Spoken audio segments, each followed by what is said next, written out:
Sabe, em praticamente toda grande operação industrial, existe um motor invisível.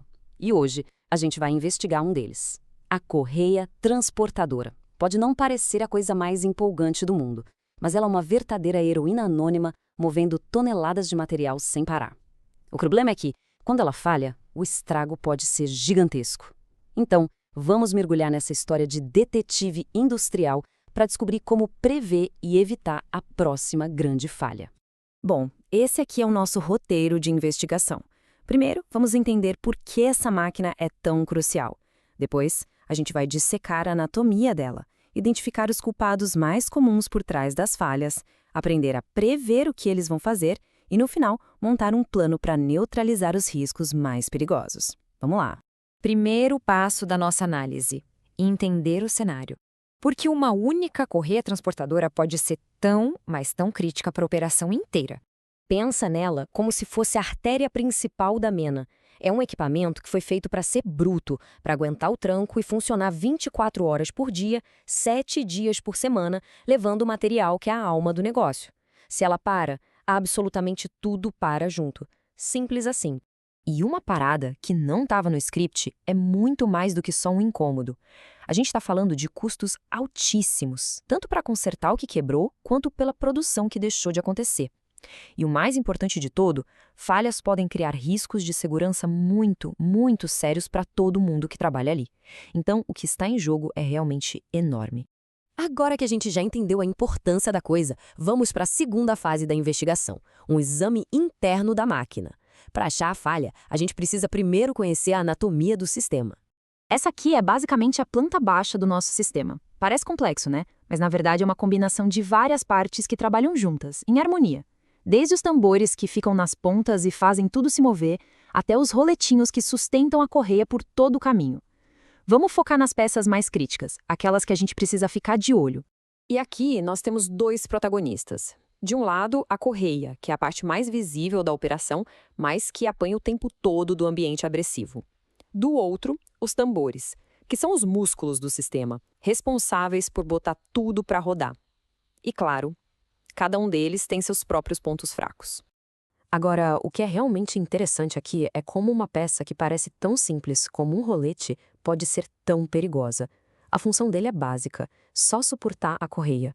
Mas o maior risco que ele oferece, que é o travamento de um rolamento, pode gerar um atrito absurdo, muito calor e, em casos extremos, até começar um incêndio.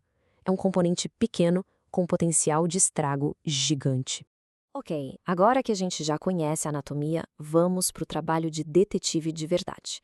Vamos identificar os suspeitos de sempre, ou seja, os jeitos mais comuns de cada um desses componentes críticos falhar. E é aqui que as pistas começam a aparecer. Ferramentas como câmeras térmicas, por exemplo, dão para a gente uma visão que o olho nu não tem e acabam revelando um rolete superaquecido que está prestes a travar. Do mesmo jeito, um simples vazamento de óleo já é um sinal bem claro de que tem alguma coisa errada ali dentro. São essas evidências que a gente procura. O ponto-chave aqui é que cada componente tem sua própria ficha criminal, sabe? A correia, por exemplo, é vulnerável a cortes e a um negócio chamado delaminação, que é quando as camadas dela começam a se soltar. Já os roletes, o problema é travar. A estrutura de metal, corrosão. Conhecer essa lista é o primeiro passo para uma manutenção que consiga prever os problemas. E essa imagem aqui ilustra uma coisa muito bem. Nem toda falha é um evento que acontece de repente. A corrosão, como a gente vê aqui, é um inimigo silencioso. Ela vai enfraquecendo a espinha dorsal do sistema com o tempo, devagarinho, até que uma hora o colapso é inevitável. É um crime de oportunidade que se desenvolve lentamente. Até agora, a gente estava basicamente investigando problemas que já aconteceram ou que estão acontecendo. Agora vamos virar o jogo. Vamos sair da reação e partir para a predição, usando dados para tentar adivinhar o futuro. E para fazer isso, a gente usa uma métrica fundamental chamada MTBF, ou Tempo Médio Entre Falhas. De um jeito bem simples, ele diz para a gente por quanto tempo, na média, um componente aguenta funcionar antes de quebrar. Quanto maior for esse número, mais confiável é o equipamento. É uma ferramenta essencial no nosso kit de investigação. E quando a gente aplica essa ferramenta, os números podem ser bem surpreendentes. Para essa correia específica, por exemplo, existe só uma chance de 52,5% dela operar por 2 semanas sem nenhuma falha. É basicamente como jogar uma moeda para cima a cada 15 dias e torcer. E para componentes que são ainda mais críticos, o cenário é mais urgente ainda. Este tambor de acionamento tem só 41,4% de chance de funcionar por um único dia sem falhar.